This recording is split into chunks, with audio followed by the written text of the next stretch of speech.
Guys, मैं आपके सामने आज आपका ज्ञान सर। आज मैं आपको के साथ डिस्कस करूंगा goodwill, valuation of goodwill. Goodwill किसी भी कंपनी की या किसी भी फर्म की गुडविल का वैल्यूएशन हम किस तरीके से करते हैं। तो मैं ये गुडविल का वैल्यूएशन आपको जो बताऊंगा वो 12th के अकॉर्डिंग बताऊंगा, 12th क्लास के लिए। गुडविल का वैल्यूएशन जो हम लोग पढ़ते हैं 12th क्लास के अंदर, वो वैल्यूएशन गुडविल का किस तरीके से किया जाना है, specially for partnership. Goodwill is valued for specially for partnership. तो सबसे पहले हम बात करते हैं valuation of goodwill. Valuation of goodwill, goodwill का वैल्यूएशन हम किस तरीके से करेंगे। तो सबसे पहले हम बात करते हैं कि गुडविल होती क्या है, गुडविल कहते किसे हैं, what is the meaning of goodwill. तो गुडविल की अगर हम जनरली बात करें तो गुडविल किसे कहते हैं, तो गुडविल जो है हमारी क्या होती है। बहुत सारे स्टूडेंट्स को कंफ्यूजन रहता है कि वो गुडविल कहते हैं भाई गुडविल जो है वो फिक्टिशियस एसेट्स है। Goodwill is not a fictitious assets, goodwill is an intangible asset. Goodwill is an intangible asset, goodwill is an intangible asset. Intangible asset इसे इसलिए कहा जाता है क्योंकि गुडविल का जो अमाउंट है वो आपके पास रिसीव हो सकता है। Goodwill can be converted into cash, goodwill को आप कैश में कन्वर्ट कर सकते हैं। अगर आप अपने बिजनेस किसी को सेल करते हैं, फॉर एग्जांपल आपका बिजनेस था 10 लाख रुपए का, उसकी वैल्यू 10 लाख रुपए की थी, अब आप उसे मार्केट में सेल कर रहे हैं तो 10 लाख में तो करेंगे नहीं, कुछ एक्स्ट्रा अमाउंट लेंगे क्योंकि आपने उस बिजनेस को एस्टेब्लिश किया है। तो वो जो एक्स्ट्रा अमाउंट आप ले रहे हैं that is known as goodwill. तो गुडविल जो है वो इंटेंजिबल एसेट होती है जो दिखाई नहीं देगी, जिसे आप टच नहीं कर सकते, लेकिन वो कैश में कन्वर्ट हो सकती है। तो गुडविल जो है वो हमारी इंटेंजिबल एसेट है। वैसे सिंपल वर्ड से हम कह सकते हैं goodwill is a reputation money, reputation money of a business. किसी भी बिजनेस की जो रेपुटेशन की मनी है, रेपुटेशन से जो मनी क्रिएट हो रही है वो हमारी गुडविल कहलाती है। ठीक है ना। अब हमें डिसाइड ये करना होता है कि हमारी जो गुडविल है वो कैसे पता चलेगा कि हमारे बिजनेस की गुडविल कितनी है। तो अब उसके लिए हम लोग अलग अलग मेथड्स यूज करते हैं। तो हम बात करते हैं methods of valuation of goodwill, methods of valuation of goodwill. Goodwill के वैल्यूएशन के कौन से मेथड है। वैसे तो गुडविल के वैल्यूएशन के काफी सारे मेथड्स होते हैं, लेकिन 12th क्लास के अंदर हमें 4 मेथड सिर्फ पढ़ाए जाते हैं। 12th में हमें सिर्फ 4 मेथड्स डिस्कस किए जाते हैं। तो मैं आपके सामने सिर्फ उन 4 मेथड को ही डिस्कस करूंगा। वैसे गुडविल निकालने के हमारे काफी सारे मेथड्स होते हैं और बाकी के जो मेथड्स हैं वो मैं जब बीकॉम के पॉइंट ऑफ व्यू से आपके सामने वैल्यूएशन ऑफ गुडविल पढ़ाऊंगा तब उस टाइम पे बताऊंगा कि सारे बाकी के जितने भी मेथड्स हैं वो उनमें गुडविल कैसे कैलकुलेट की जाती है। तो हम लोग बात करते हैं यहाँ पे methods of valuation of goodwill of a partnership firm. एक पार्टनरशिप फर्म की गुडविल का वैल्यूएशन किस तरीके से किया जाएगा। तो सबसे पहले जो उसमें मेथड होते हैं हमारे, सबसे पहला होता है average profit method. Average profit method, average profit method मतलब इसके 2 पार्ट होते हैं। एवरेज प्रॉफिट मेथड जो है वो 2 पार्ट में बटा हुआ होता है। एक होता है simple average profit method, simple average profit method, simple average profit method, और दूसरा होता है weighted average profit method, weighted average profit method, weighted average profit method. ये दूसरा मेथड होता है हमारा। इसके बाद दूसरा मेथड हमारा जो है वो है super profit method, super profit method. अब सुपर प्रॉफिट मेथड के भी 2 पार्ट होते हैं। Super profit method is also divided into 2 parts. पहला simple super profit method, simple super profit method, simple super profit method, और दूसरा होता है weighted super profit method, weighted super profit method. और उसके बाद तीसरे मेथड की अगर हम बात करते हैं, तीसरा मेथड जो हमारा होता है वो होता है capitalisation method, capitalisation method. Third method is capitalisation method. Capitalisation method. अब capitalisation method is also divided into two parts. Capitalisation method भी हमारा दो पार्ट में बटा हुआ होता है। पहला होता है कैपिटलाइजेशन ऑफ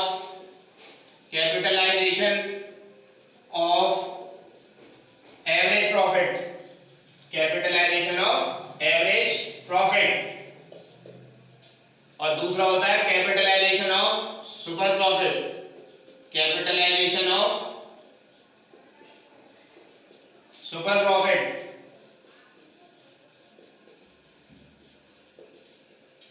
पहला होता है कैपिटलाइजेशन ऑफ एवरेज प्रॉफिट और दूसरा होता है कैपिटलाइजेशन ऑफ सुपर प्रॉफिट। तो सबसे पहले एवरेज प्रॉफिट मेथड, इसके दो मेथड।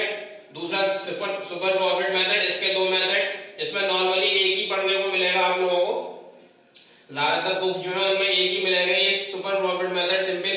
लेकिन ये weighted super profit is also a part of super profit method, क्योंकि सिंपल सुपर प्रॉफिट मेथड और weighted simple super profit method और वेटेड सुपर प्रॉफिट दो तरीके से इसमें हम लोग गुडविल निकाल सकते हैं।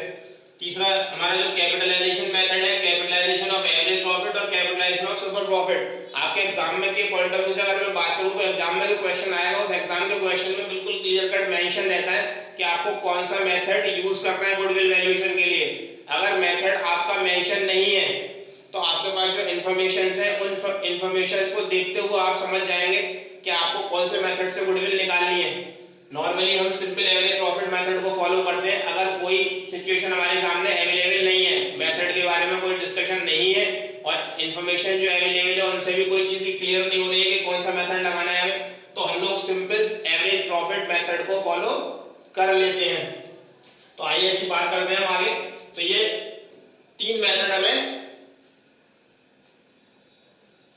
बताई जाती है। इसमें एक चौथा मेथड में और लिख देता हूं, ये भी कई सारे बोर्ड में ये है, सीबीएसई बोर्ड वगैरह में तो ये नहीं है, लेकिन और बोर्ड जो है उनमें ये मेथड भी यूज में आता है। Annuity method.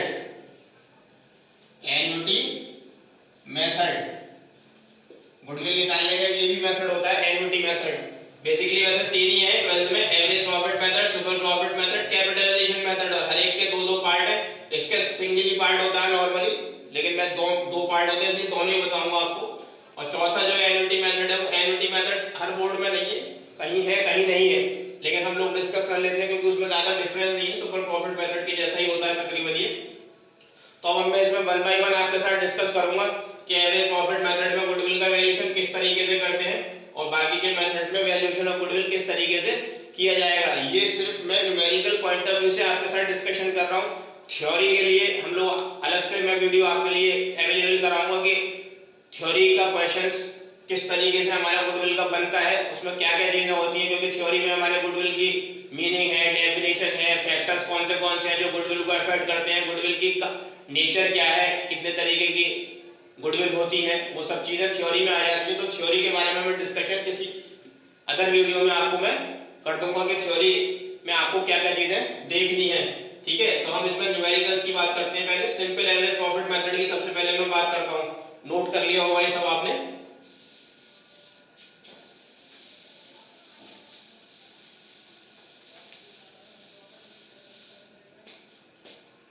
बात करते हैं हम सबसे पहले simple average profit method. Simple average profit method step by step हम चलेंगे, इसमें स्टेप बाय स्टेप गुडविल का वैल्यूएशन करेंगे। सिंपल एवरेज प्रॉफिट मेथड में सबसे पहला जो स्टेप होता है वो होता है हमारा एक्चुअल प्रॉफिट।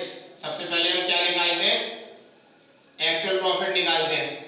अब एक्चुअल प्रॉफिट निकालने के लिए क्या सिस्टम हम फॉलो करते हैं, क्योंकि इसमें सबसे ज्यादा प्रॉब्लम रहती है हमें कि हम एक्चुअल प्रॉफिट निकालें कैसे। एक्चुअल प्रॉफिट का मतलब होता है कि गुडविल जो हमने कैलकुलेट करनी है, गुडविल जो हमें निकालनी है बिजनेस की, वो गुडविल हम बिजनेस के प्रॉफिट के बेस पे निकाल रहे हैं। तो एक्चुअल में बिजनेस का प्रॉफिट था कितना, क्योंकि जो नेट प्रॉफिट हमें प्रॉफिट एंड लॉस अकाउंट दिखा रहा होगा उसमें बहुत सारी चीजें ऐसी भी होंगी जो नॉन ट्रेडिंग नेचर की होंगी।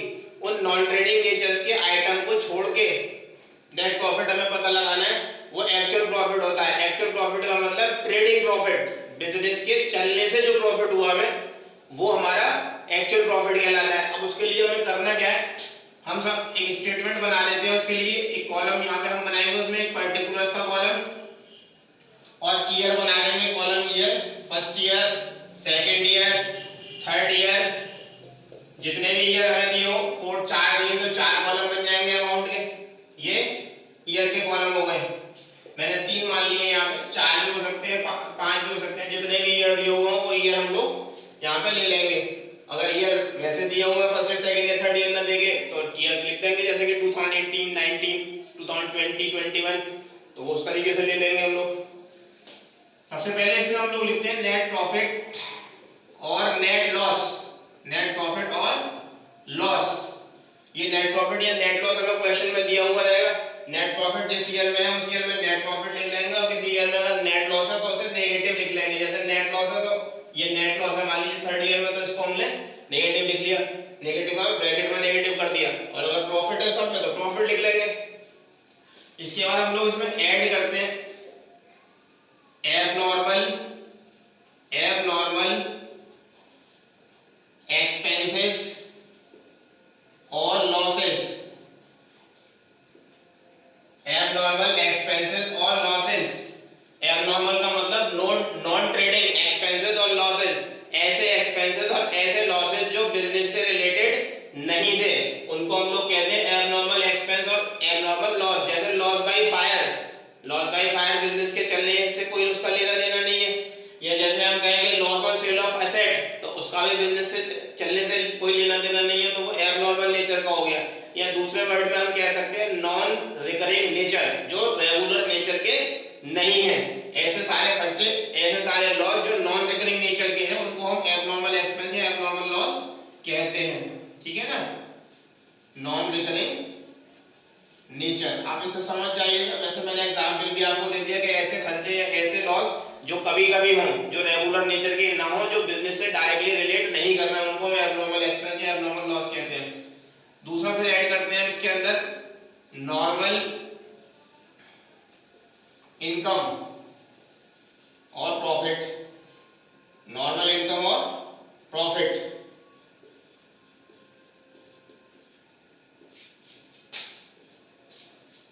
नॉर्मल इनकम इसका जस्ट रिवर्स हो। ये इसका नॉर्मल का मतलब क्या हुआ, रिकरिंग नेचर, बिजनेस से में रेगुलर होने वाले जितने भी एक्सपेंस है, अगर बिजनेस में जितने भी रेगुलर होने वाली जितनी इनकम है हमारी, अगर वो इनकम इंक्लूड नहीं हुई थी, वो इनकम रह गई थी, तो उस इनकम को हम लोग ऐड कर लेंगे, जो है रिकरिंग नेचर।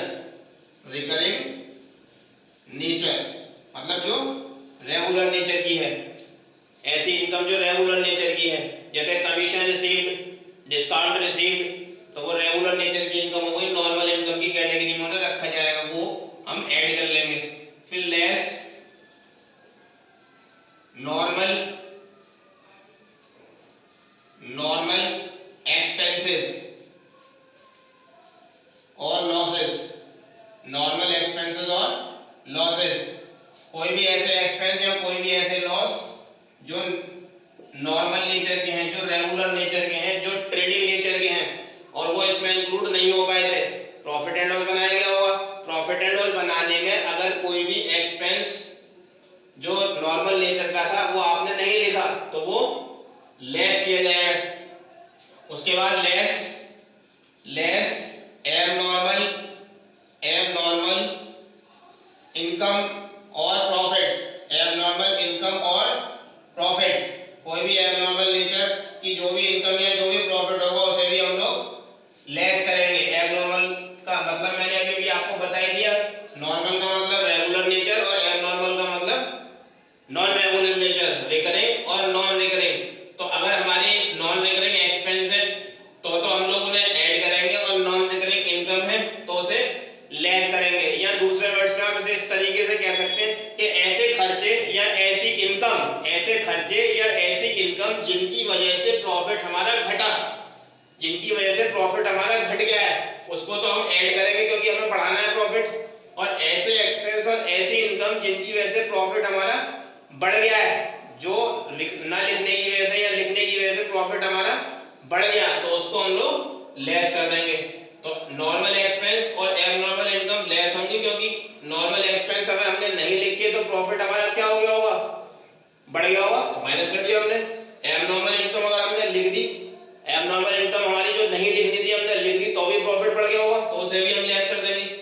अब ऐड वाले में एबनॉर्मल एक्सपेंस जो था हमने गलत लिख दिया, जो हमें नहीं लिखना था, नॉन रिकरिंग नेचर का था, वो हमें नहीं लिखना था, तो प्रॉफिट जो है वो हमारा घट गया होगा, तो हम उसे ऐड कर देंगे।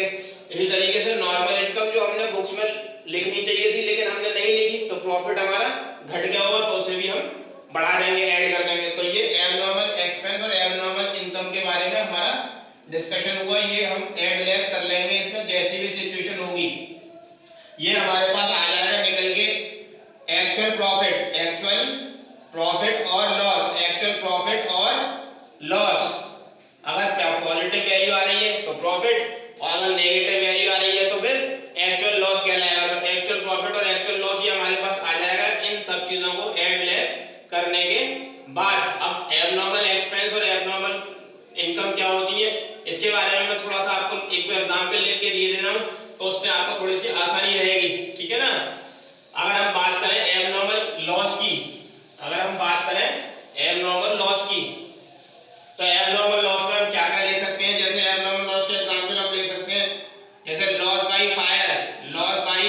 फायर, दूसरा loss on sale of machinery, loss on sale of machinery, loss on sale of machinery के बाद लॉस ऑन मशीनरी में लिख के एसेट लिख दीजिए इसको, loss on sale of asset, loss on sale of assets, loss on sale of investment, loss on sale of investment भी हमारा एबनॉर्मल कैटेगरी में आएगा।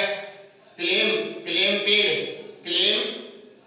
क्लेम हमने जो पे किए वो क्लेम भी इसके अंदर आएंगे। क्लेम्स पेड मतलब एम्प्लॉइज को या किसी को भी हमने अगर कोई क्लेम दिया है इंश्योरेंस का, तो वो क्लेम क्योंकि बिजनेस से रिलेटेड नहीं है, एबनॉर्मल नेचर का हो गया, तो वो भी हमारा एबनॉर्मल कैटेगरी में आ जाएगा। इसके अलावा कोई भी हमारा ऐसा एक्सपेंस, एक कंफ्यूजन और रहता है वो भी मैं लिख देता हूं, जैसे अंडर या over valuation of opening stock जो है वो आपने over valuation of closing stock, sorry income की बात कर, over valuation of closing stock जो है वो ज्यादा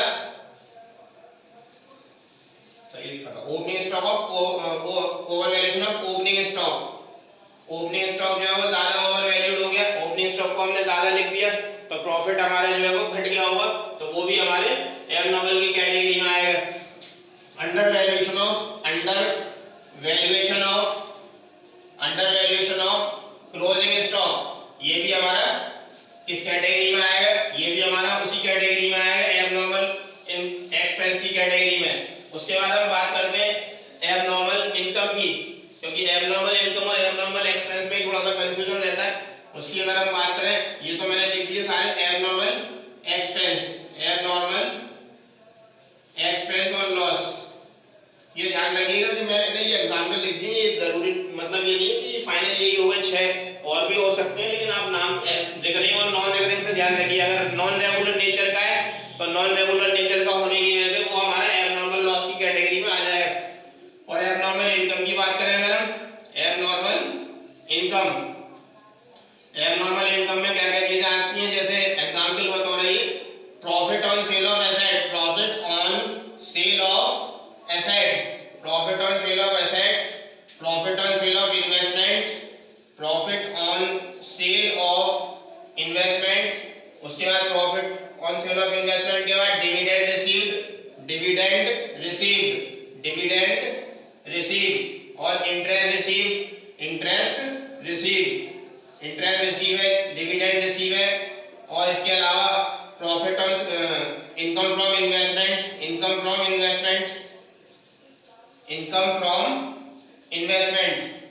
ये income from investment is also abnormal income. इसी तरीके से और इसमें अगर हम कहें इसका उल्टा कर देते हैं, ये over valuation of opening stock का, अगर ओपनिंग स्टॉक अंडर वैल्यूएशन हो रहा है, अंडर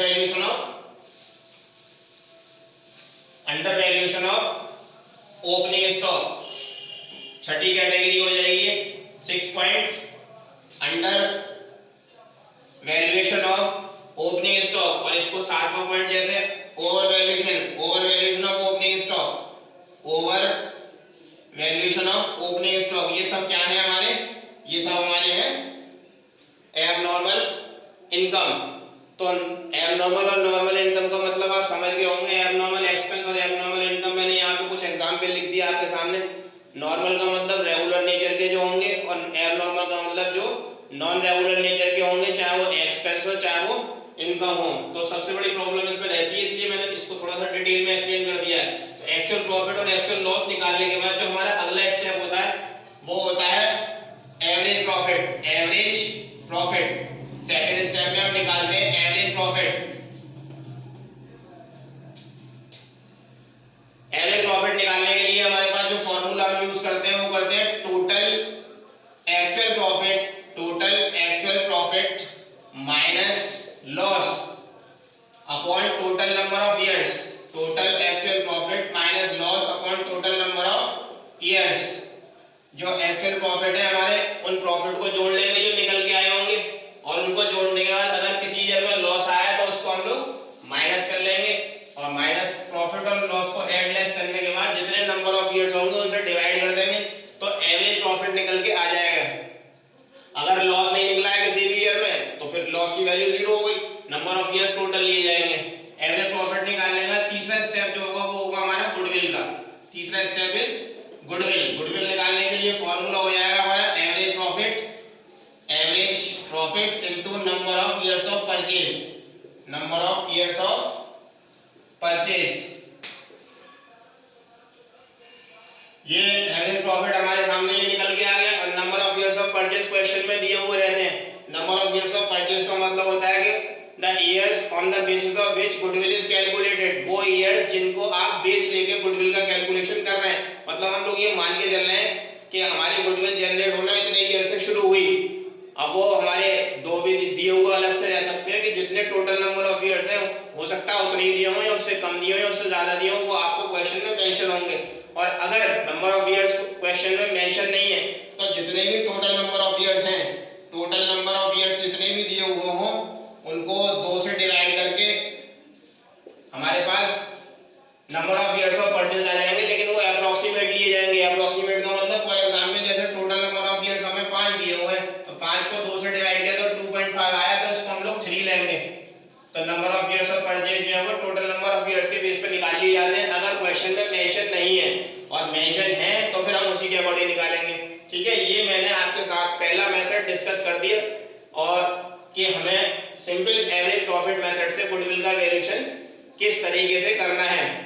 दूसरा मेथड जो है हमारा वो होता है weighted average profit method. Weighted average profit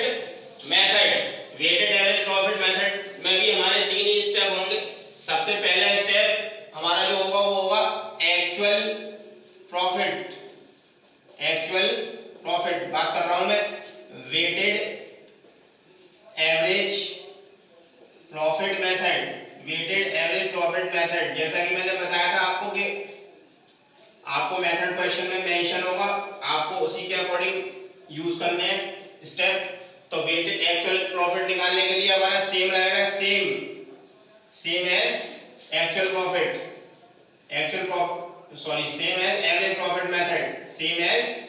average profit method. जैसे हमने एवरेज प्रॉफिट मेथड में एक्चुअल प्रॉफिट निकाला है, सेम उसी पैटर्न से हम इसमें भी एक्चुअल प्रॉफिट कैलकुलेट करेंगे।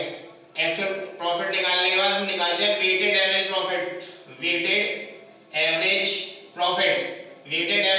निकालने के लिए हम जो फॉर्मूला यूज करेंगे वो करेंगे, वेटेड एवरेज प्रॉफिट निकालने के लिए हम एक फॉर्मूला यूज कर देना sigma WX upon sigma W। W का मतलब होगा वेट्स, ये क्वेश्चन में हमें गिवन होंगे, और अगर क्वेश्चन में गिवन नहीं है तो हम प्रॉफिट के अकॉर्डिंग निकाल लेंगे। और x का मतलब होगा एक्चुअल प्रॉफिट और लॉस जो निकल के आए होंगे हमारे पहले स्टेप से, एक्चुअल प्रॉफिट और loss sigma WS upon sigma W। एक टेबल बना के हम लोग उसकी कैलकुलेशन, W हमारे पास होंगे वेट, जैसे मान लीजिए कि कैसे हम इसका एग्जांपल ले लूं मैं, ईयर ले लेते हैं। ईयर के बाद एक्चुअल प्रॉफिट जो हमें उससे निकले हैं एक्चुअल प्रॉफिट ईयर और एक्चुअल प्रॉफिट या फिर लॉस, एक्चुअल लॉस, ये हमने एक्स ले लिया। और उसके बाद वेट ले लेंगे, वेट मतलब जो डब्ल्यू हमें दिया हो, वेट दिए हुए होंगे, जो प्रॉफिट हमारे सामने होंगे, यहाँ पे मान लीजिए 2017, 2018, 2019, 2020, इसके प्रॉफिट हमारे एक्चुअल प्रॉफिट निकल के आए, इससे उन प्रॉफिट को हमने यहाँ पे ले लिया। किसी में अगर लॉस आया तो लॉस ले लिया। तो और उसके बाद यहाँ पे जो प्रॉफिट हमारे पास होंगे, या तो उनका वेट क्वेश्चन में गिवन होगा, अगर गिवन नहीं है तो जो सबसे कम वाला प्रॉफिट है उसको 1, उससे ज्यादा वाले को 2, उससे ज्यादा वाले को 3, उससे ज्यादा वाले को 4। जैसे जैसे प्रॉफिट बढ़ेंगे वैसे वैसे हमारे वेट बढ़ेंगे। तो हम लोग तो फिलहाल मैं ये मान के चल रहा हूँ कि यहाँ पे हमारे जो प्रॉफिट है वो वेट हमें गिवन है क्वेश्चन में, इसको इनसे मल्टीप्लाई कर लेंगे तो WX आ जाएगा, W को X से मल्टीप्लाई करके WX आ जाएगा, जो भी आएगा, और उसके बाद इसका टोटल कर लेंगे, वो सिग्मा WX हो जाएगा, ठीक है ना। और वो यहाँ पे फॉर्मूले में लग जाएगी, W का टोटल जो ये हो जाएगा सिग्मा W, जो भी आएगा वो जितने भी ईयर्स होंगे, जैसे यहाँ पे 4 के 7 और 10 है, तो ये सिग्मा W की वैल्यू हो गई। तो ये वेटेड एवरेज प्रॉफिट इससे हमारे पास निकल के आ जाएगा। उसके बाद हम लोग निकाल देते हैं गुडविल। तीसरा स्टेप जो होता है हमारा वो होता है इस मेथड का गुडविल। गुडविल जो है हम निकालते हैं किस तरीके से, गुडविल निकालने के लिए हम लोग फॉर्मूला यूज कर लेंगे। गुडविल इज इक्वल टू हो जाएगी हमारी average profit, weighted average profit into number of years of purchase, weighted average profit into number of years of purchase, number of years of purchase. Weighted average profit तो हमारा step number 2 में निकला, ये step 2 से निकल के आया weighted average profit, और उसमें फिर गुडविल निकालने के लिए हमने वेटेड एवरेज प्रॉफिट जो निकल के आया था sigma WS upon sigma W करके उसको मल्टीप्लाई कर दिया number of years of purchase से। Number of years of purchase question में गिवन होंगे, अगर गिवन नहीं है तो वही तरीका, जितने टोटल नंबर ऑफ ईयर दिए हुए हैं उनको जोड़कर डिवाइडेड बाई, उनको डिवाइड कर दीजिए 2 से और अप्रॉक्सीमेट फिगर ले लीजिए, तो number of years of purchase आ जाएंगे, मल्टीप्लाई करके गुडविल आ जाएगी। ये हमारा हुआ average profit method. Average profit method के दो पार्ट मैंने बताए थे, सिंपल एवरेज प्रॉफिट मेथड और वेटेड एवरेज प्रॉफिट मेथड, ये दोनों हो गए आपके, ठीक है। इसके बाद में बात करूंगा इसमें सुपर प्रॉफिट मेथड की।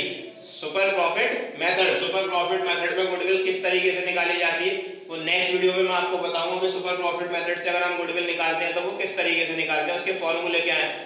और फिर capitalisation method, then we take the example, उसके बाद हम उसका एग्जांपल लेंगे कि हम कैसे उसको गुडविल को कैलकुलेट करेंगे, ठीक है ना। ओके, थैंक यू, मिलते हैं नेक्स्ट वीडियो में।